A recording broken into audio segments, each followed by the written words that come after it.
Hey beauties, good afternoon to you beautiful people. So beauties, I saw a post on the Chris Martin's page on Instagram where they had a wake, was it, at, in light of his grandmother's passing, somewhere in Point Hill, St. Catherine. And during the wake, 7 people were shot and 1 person died. I think that is what I read online, and I saw him, basically uttering his pain of what could have taken place at such I don't even want to say at the event of how would I describe it, at the wake, in honor of his grandmother, whom he spoke highly of.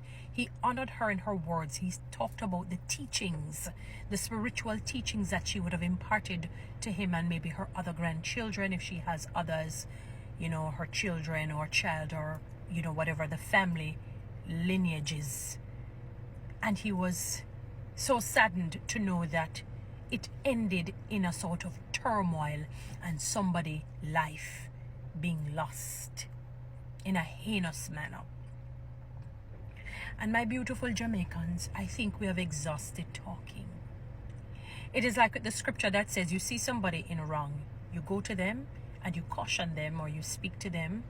They don't listen. You get 2 other brothers or elders or people to join in. They don't listen. Then you put them before maybe like somebody who is ahead. They don't listen. Then you kind of put them before the people. If they don't listen, then you throw them out. So you take it in stages. You take it in stages.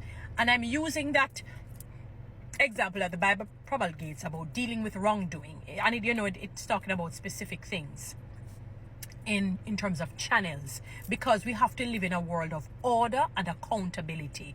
Love is not devoid of order and accountability.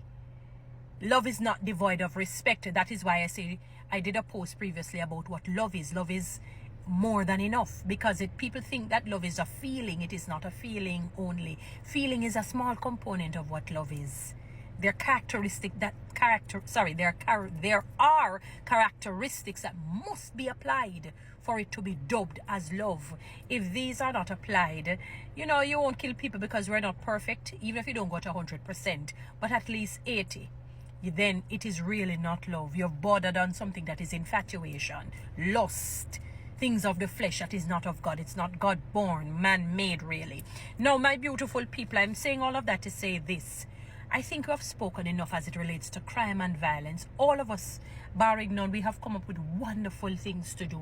Some people talk about capital punishment. Some, you're taking it from corporal punishment, which is beating, into capital punishment, into doing all manner of things except following the laws of God.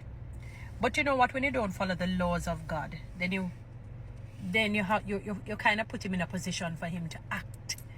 And for me now, honestly speaking, my beautiful people, it's not about wishing bad.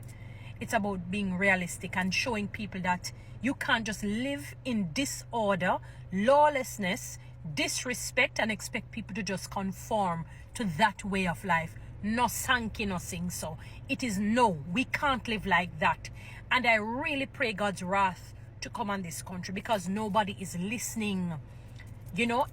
All the words seem to be falling on deaf ears. No one is listening. Whether you're a leader of the land, leader of a company, leader of your home, leader of your pants, leader of your shoes, leader of your foot, no one seems to be listening.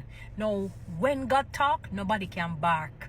That's the reality. When God talk, nobody can bark, because no one is respecting anyone. Look at the things that are being said about the leader of the land. And I'm not talking about when you're hitting out against injustices, unfairness, which I believe that we must execute that right. That is a godly way to operate once you do it in a right manner. And I'm not talking about having a squeaky voice or you sound subdued. I'm talking about talking firm, but with respect and honor, without trying to demolish how somebody is made, their aesthetics or their personality. I'm not talking character.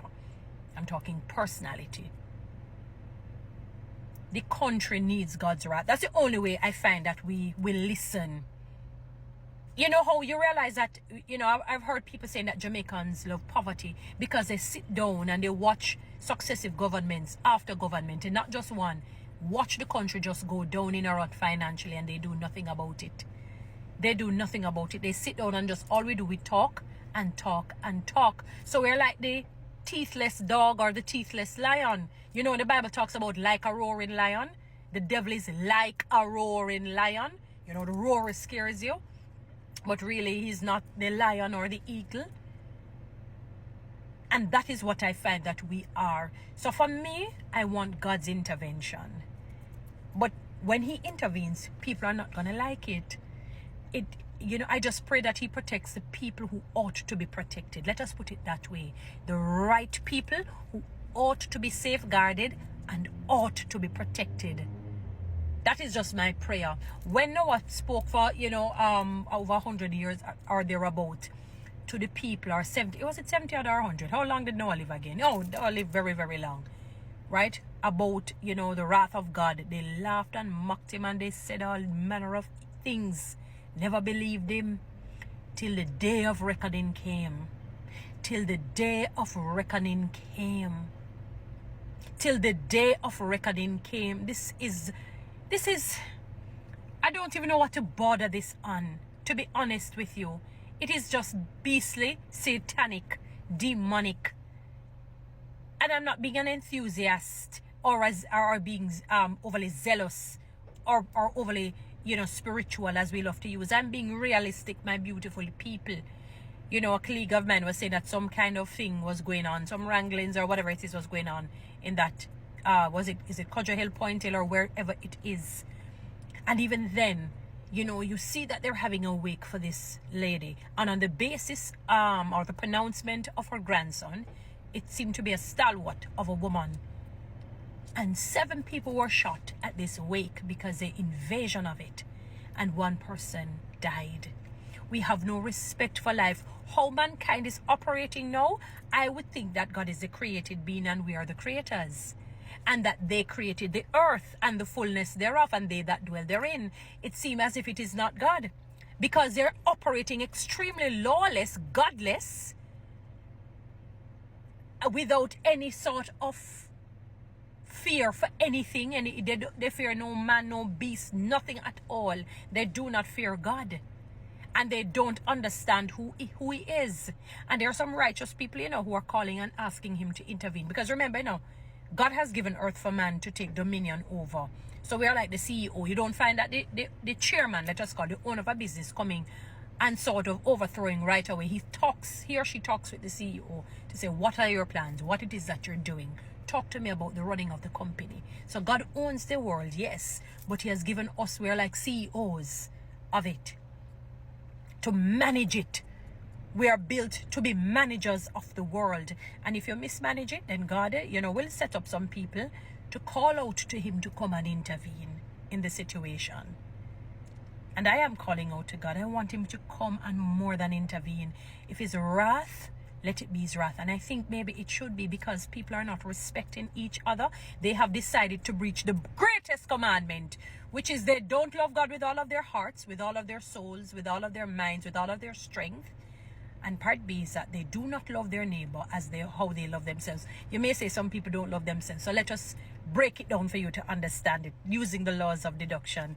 They do not treat others the way they would want to be treated, the way they desire to be treated, and they desire to be loved. So they may not love themselves, but they know how they want to be loved.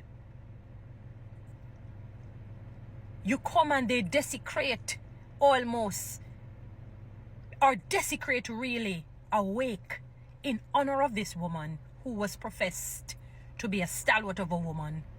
And you come and you shoot 7 people. 1 died with no remorse. And as one person says, it's going to be 3-day talk. Some say 9 days talk. And then we're back to the mix-up and the blender. Fastening people's business. Telling lies on people. Causing others to hate on people until one day the truth comes out, and those same people who listen start to feel bad, or similar happen to them in life. When they see it happen, they remember what they did to other people, and that is how we just continue until the day you expire. You live a meaningless life. We're back to the mix-up and the blender. That is where we put a lot of energy in. Tearing down others as opposed to tearing down injustices and wickedness. But may the judgment of God be upon this land. I'm tired of it. Sick and tired of it.